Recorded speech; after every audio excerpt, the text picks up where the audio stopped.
homies, welcome to another Dirtbag review. So check it out for you today. I have a classic from 2006, homies. So anyway, this movie's pretty dope. It was written by a dude that's done a lot of really funny stuff, you know. Some of it hasn't aged so well, you know, but some of it is like really great, you know. But anyway, I'm gonna go ahead and let you guys watch a little bit of a scene from this movie, and I'll be right back to talk all about it. Right, homies? Orale. Gentlemen, the President of America! President Camacho!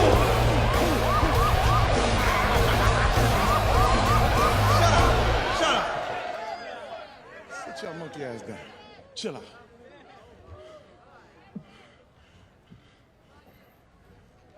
Shit. I know shit's bad right now, with all that starving bullshit, and the dust storms, and we running out of French fries and burrito coverings. Yeah. But I got a solution. That's what you said last time, dipshit. I got a solution. You're a dick. South Carolina, what's up?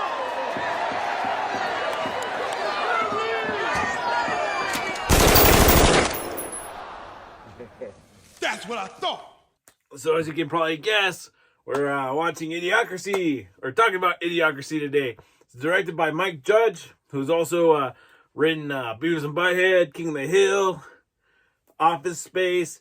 This movie, you know, some pretty good stuff. You know, he's just, you know, good old Texas boy, you know. He's got a very unique sense of humor.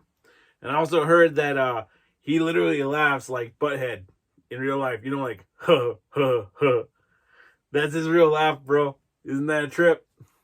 So anyway, this movie is starring Luke Wilson as Joe Bowers, or also Not Sure, Maya Rudolph as Rita, Dax Shepard as Frito, and Terry Crews as President Dwayne Elizondo Mountain Dew Herbert Camacho Holmes. So anyway, okay, to start off, let's give you a quick synopsis, right? So, Joe Bauer is a soldier in the U.S. Army. He's apparently a clerk at the library in D.C., and a group of high-ranking officers have decided that because he is so incredibly average that he would be the perfect soldier to test out in a special facility to hold him in cryogenic stasis for one whole year, Holmes, right? So they also needed a female who is Rita, who's played by Maya Rudolph, to be the female test subject, because they figure, you know, you can have these great soldiers that will never actually see conflict because, you know, they'll age out, you know. So they're thinking that they can keep their best soldiers on ice until it's time to go, right? So that's why they have these two people to test out their freezer box, basically, to make sure that it'll work out. Unfortunately, Rita was the lady of the night, and her pimp is Upgrade, spelled with 2 D's at the end. I can't remember exactly why, but it's pretty funny. Double the danger or something, you know what I mean? But, my bad. So anyway, because of corruption, the people that were in charge of this test were arrested, and because it was so top secret, they ended up not knowing that Joe and Rita were frozen, you know. So that year went by, came and went, and they weren't unfrozen. Unfortunately, they got stuck in those boxes for 500 years. They ended up 500 years in the future.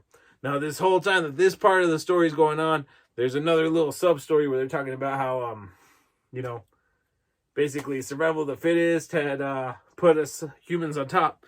You know, no longer having any natural predators is pretty easy for people to just kind of, you know, reproduce.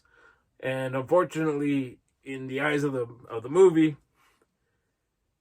people that were less intelligent, let's just say, were reproducing higher rate than people that were intelligent, you know, because people that are intelligent thought about too much, you know, ended up not reproducing, you know. So smart people were outlapped by not very smart people until like the whole you know, IQ dropped dramatically as the generations went on, you know. So by the time our homeboy wakes up 500 years in the future, everybody's really, really dumb, you know. Kind of scary when you think about it. But anyway, I don't want to get Debbie Downer on this one yet. So, you know, there's an accident, let's just say, because I don't want to ruin too much of the movie. I want you guys to actually watch this if you haven't seen it yet. It's a great movie. But Joe ends up crashing into Frito's house. Goes right through the window, pops open. They have their little spat because Joe's trying to just talk to this guy like normal, but this guy is like, you know, in the future, because of the way, like, you know, language evolves, nobody really talks very good. It's like a combination of Valley Girl, you know, people that talk like me, a couple other, you know, hillbilly and stuff, all kind of intermixed into this new lingo. So, you know, people that actually like talk, you know,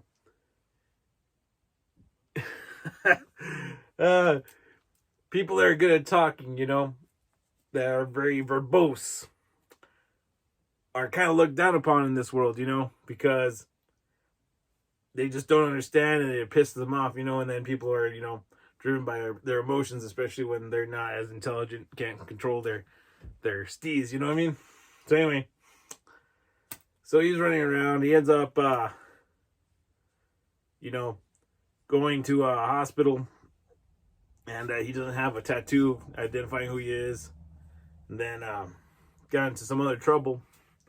So he gets arrested, taken to trial, found guilty because Frito was his lawyer and he wasn't helping him out very much. He was still mad about the whole apartment thing. So Joe ends up going to jail, and while he's getting booked in jail, they gotta put his identification tattoo, which everybody in this modern society has to identify themselves with, right? So he sticks his arm into this thing, and they're about to tattoo him, and he's trying to tell the machine his name, but it's not paying attention to him. He's not answering correctly enough for it to understand what he's trying to say. So it ends up giving him the name Not Sure.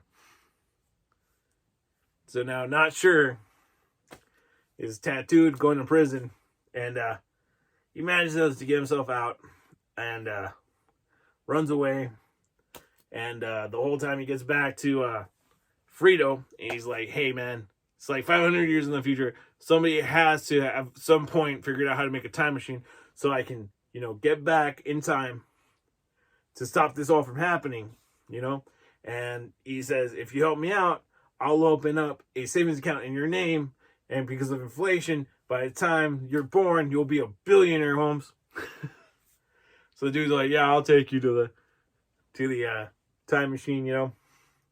And they're cruising along and stuff, run into Rita, you know, they're trying to get back, end up getting caught by the cops again, you know. They got Joe locked up, ready to go, you know. And then all of a sudden, he gets basically taken to the White House to go talk to the president, because when he got locked up the first time, he had to take an IQ test, apparently. And it turns out he's the smartest man on the planet, having been the most average person on the planet 500 years prior, you know? So now that they have this guy, they're like, well, this dude's the smartest guy on the planet. He's going to solve all our problems, right? So he goes about doing that, you know, and hilarity ensues. You know, he's trying to deal with people not understanding his basic logic and the fact that they treat him badly for just being able to talk like a normal person we would in today's timeline, you know, the way we speak and talk. So anyway, he ends up going through all that.